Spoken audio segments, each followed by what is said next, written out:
Ever find yourself glued to a game, controller practically an extension of your hand, thinking, this is more than just a way to kill time? Yeah, definitely. Well, get ready, because we're about to go deep, and I mean depth, into the universe of video games. We've got questions from our listeners, some even from Spain. Oh, wow, international. It's a global obsession, right? Yeah. And we're going to tackle everything, the brain stuff, the art stuff, maybe even the future stuff. Ready to level up your thinking? I am so ready. This is my kind of deep dive. Let's jump right in. We've got to address the big question, the one that's been around since Pac-Man. Do violent video games actually make people more aggressive? Yeah, that's the million-dollar question, isn't it? You know, it's not a simple yes or no. There's been a ton of research on this, and honestly, it's all kind of a mixed bag. Well, some studies show a possible link, like a small increase in aggressive behavior after playing a violent game. But here's the thing. Correlation doesn't equal causation, right? Right. Just because two things happen around the same time doesn't mean one causes the other. Exactly. It's way more complex. It's like saying everyone who wears a blue hat likes pizza. Okay, I see what you mean. You have to consider other factors like what's the person's life like, family, friends, any pre-existing mental health stuff, it all plays a role. So blaming the game alone is a bit of a stretch. It's way too simplistic. It ignores the bigger picture. Human behavior is influenced by so many things. Games might be one piece of the puzzle, but they're not the whole picture. Makes sense. Yeah. Now let's shift gears a bit.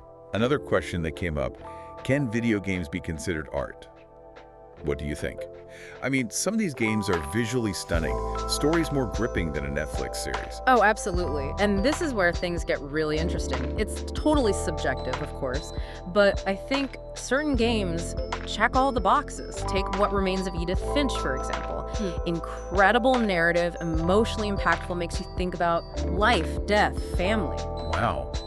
Haven't played that one. It's like walking through an interactive novel, each level a different art style. Really makes you feel something. So it's about more than just cool graphics. Way more. It's the emotional response, the cultural commentary, the way a game can make you question things, even change your perspective. It's like that feeling you get when you walk out of a powerful movie or finish a really good book. Totally. And just like any art form, there's good and bad, and then there's the stuff that really pushes boundaries, sparks conversations. Video games are no different. Speaking of sparking conversations, let's talk about the social side of gaming. For every story about online toxicity, you hear about communities forming, friendships being made. What's the real deal here? Are video games isolating us or bringing us closer? You hit the nail on the head. It's a double-edged sword, right?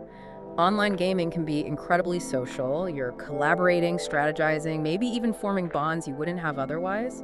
Especially now when it's harder for people to connect in person, these online spaces can be lifelines. That's a really good point. But like anything, too much of a good thing can backfire. You know, neglecting real-life relationships, spending all night glued to a screen, that can lead to isolation, maybe even anxiety and depression. It's about finding that balance. Balance is key.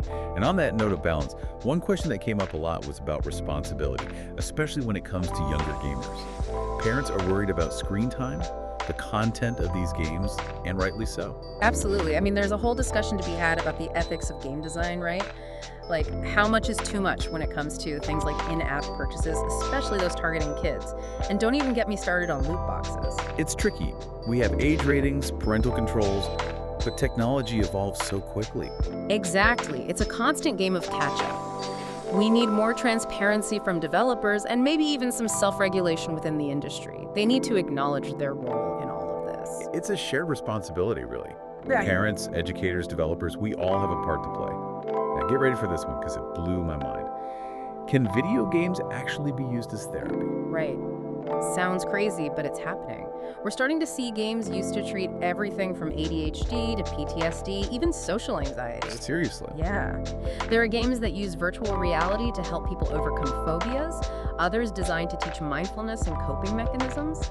It's still early days, but the potential is huge. So it's not about replacing traditional therapy, but maybe more like a tool in the toolkit, right? Exactly. It's about giving people more options, finding what works for them, and who knows what the future holds. We might see games that help us learn languages, manage chronic pain, even improve our memory.